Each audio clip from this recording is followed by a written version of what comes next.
Hey, what is going on everyone? Mecha here, back with another Fire Emblem guide review. This time we're looking at a guide from renowned gamer website, The Gamer.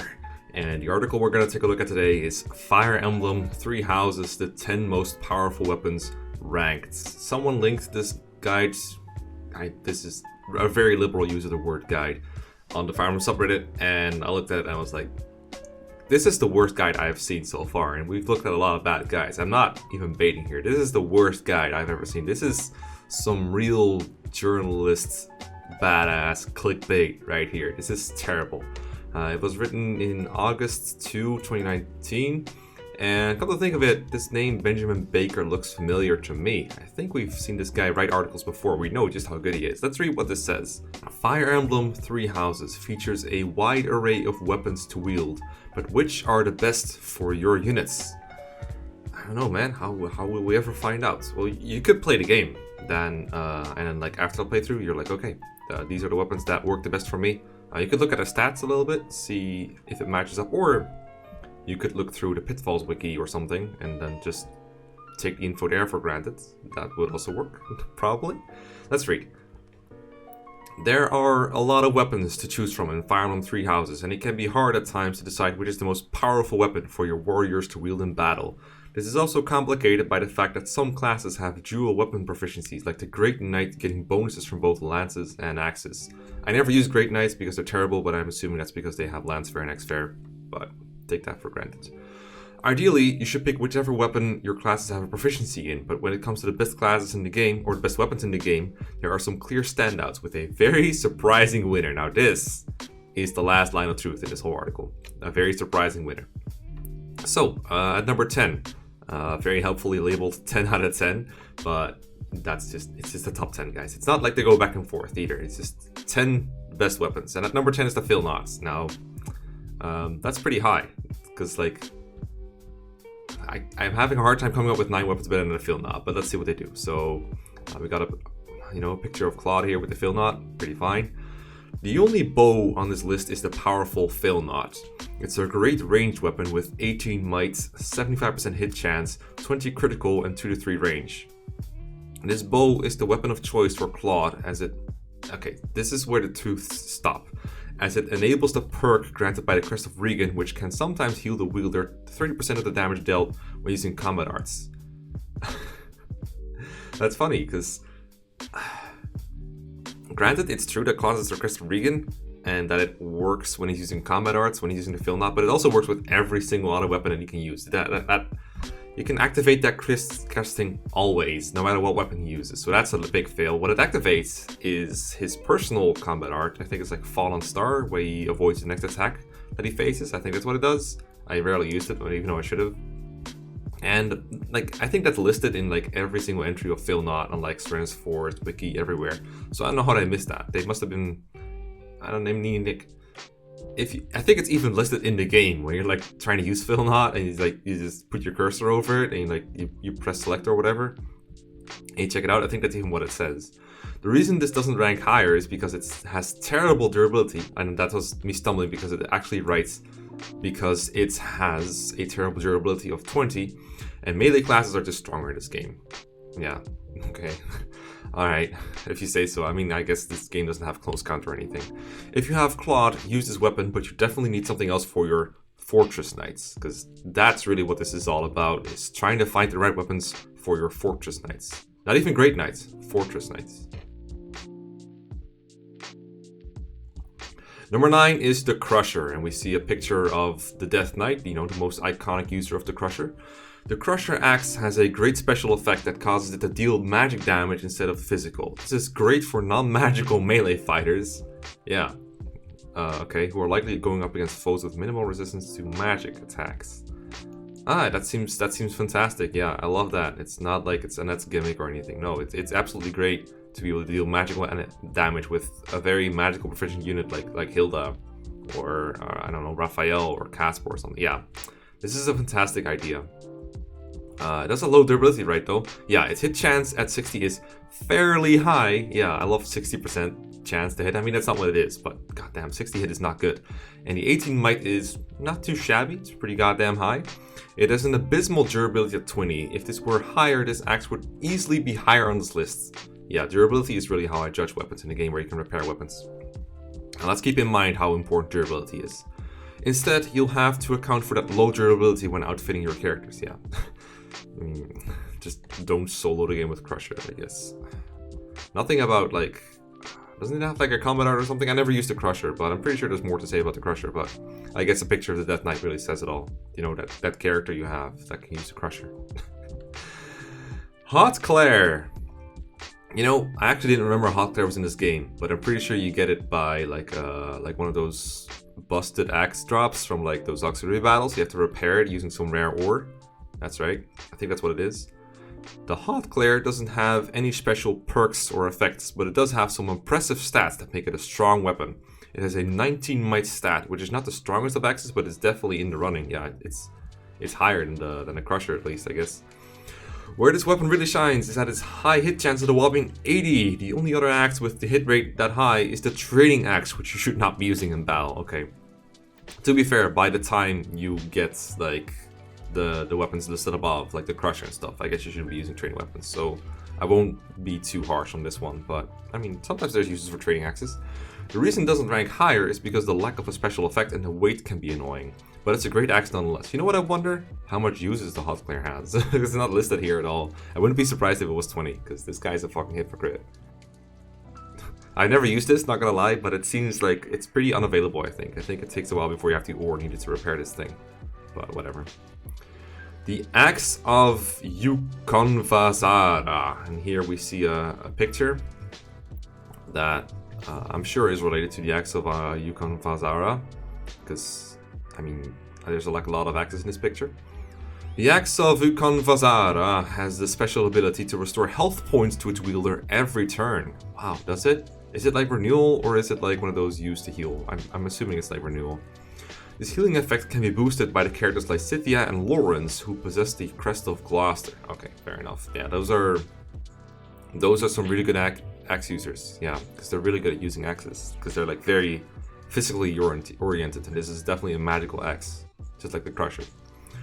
With 19 might, 65 hit chance, and a 20 critical, this is a strong weapon that can tear chunks out of foes and keep the character alive at the same time. It's great against armored opponents. Is it? Cool. Its one weakness is a 30 durability, which isn't terrible, but isn't amazing either. A 30 durability is pretty goddamn good. I don't know what's wrong with them. Number 6 is the Ariat bar. Alright, and I see, I mean, they got close. They got a picture of the person who uses it in the story, so that points for that, I guess. The first lance on this list is a legendary weapon, Ariat bar, and for good reason. It has 19 might and a fantastic 75 hit chance and a low weight of 9.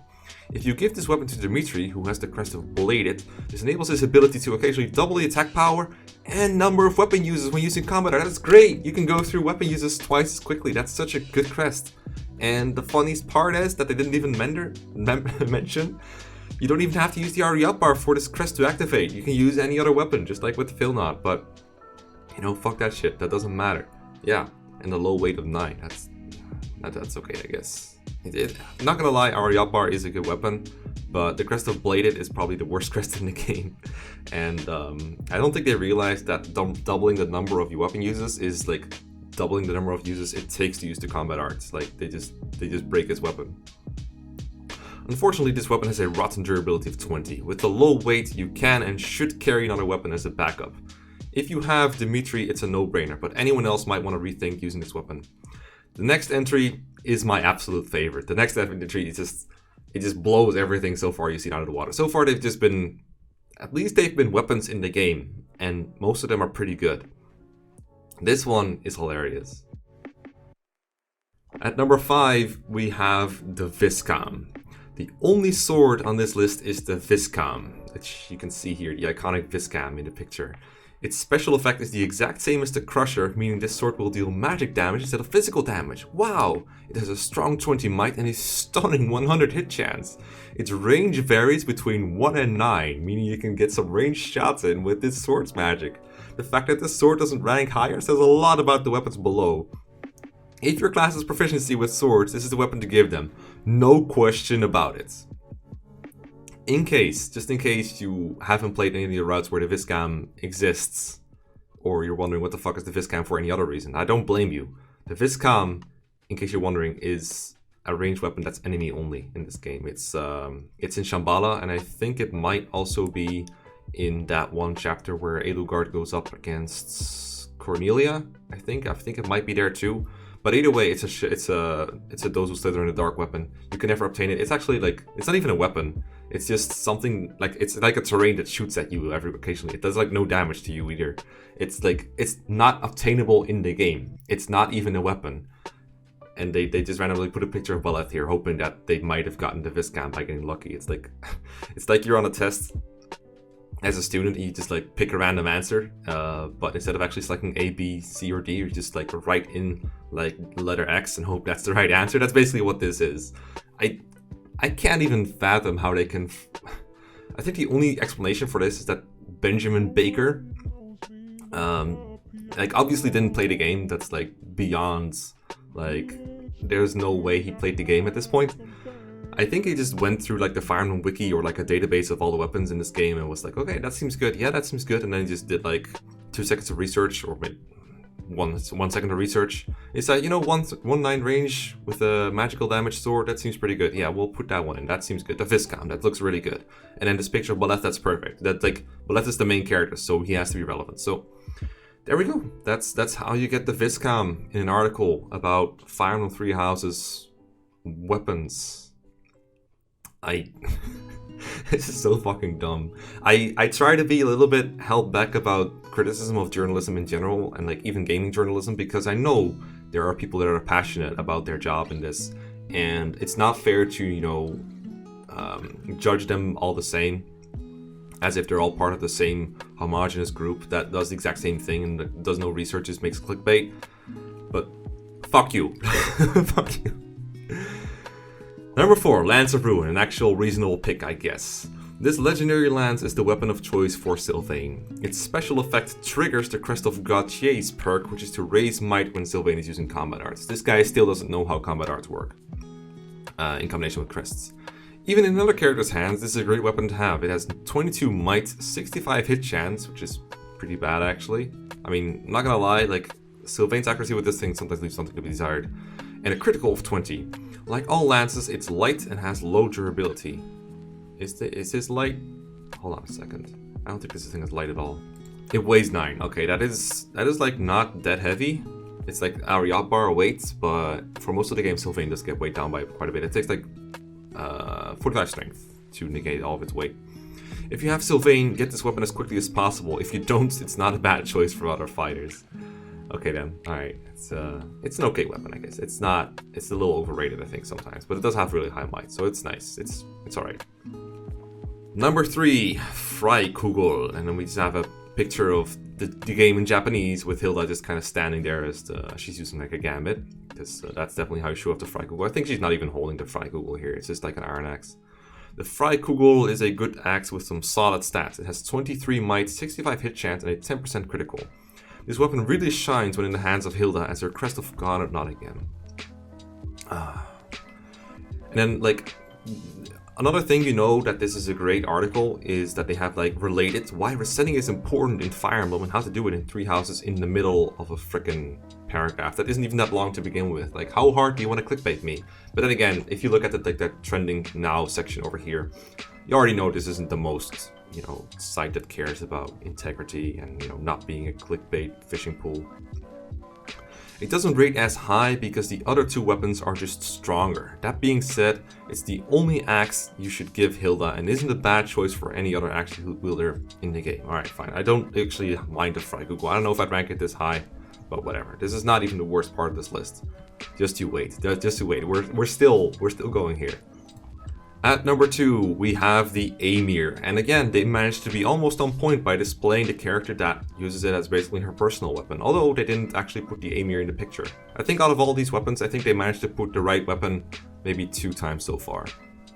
In the top 10, so far.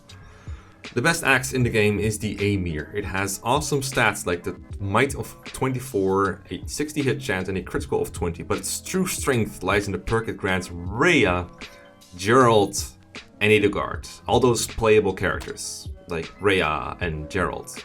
When one of these characters has the Crest of Zeros, it triggers a special ability which can occasionally rise might, thus dealing more damage every so often in battle. Maybe they will mention Raging Storm later. Even outside of their hands, this is a strong axe with solid stats. If you don't have one of these characters, make sure it finds its way into the hands of your strongest Fortress Knight. You won't regret it. This is the axe that gives you Guild Force for free, like 5 times, when you're using it with Edelgard. The only playable character between all the people with the Crest of Zeros. And they don't mention it. But at least they mentioned that you can put it in the hands of your strongest Fortress Knight. Yeah, that's one way to write about Amere. Yeah, I mean, I wasn't lying earlier, by the way. This isn't the worst entry in this article, and like the Viscom wasn't the worst one, and this isn't the worst one. Like it's bad enough that they just went and looked up like the people with the Crest of Zeros and didn't even check if like all these characters were playable. And then they just still don't know how crests and like relics work. Let's just go to number 1, because it gets a lot worse than this. So the absolute best weapon in Fire Emblem Three Houses, according to renowned gamer website The Gamer, is Recover. Yep, you read that right.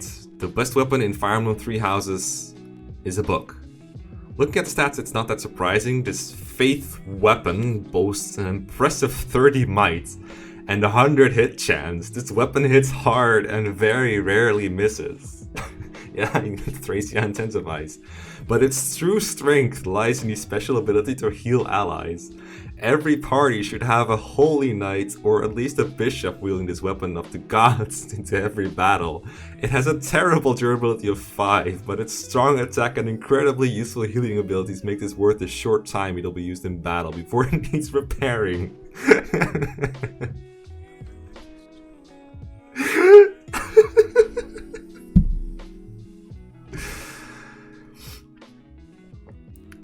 The Faith weapon boasts an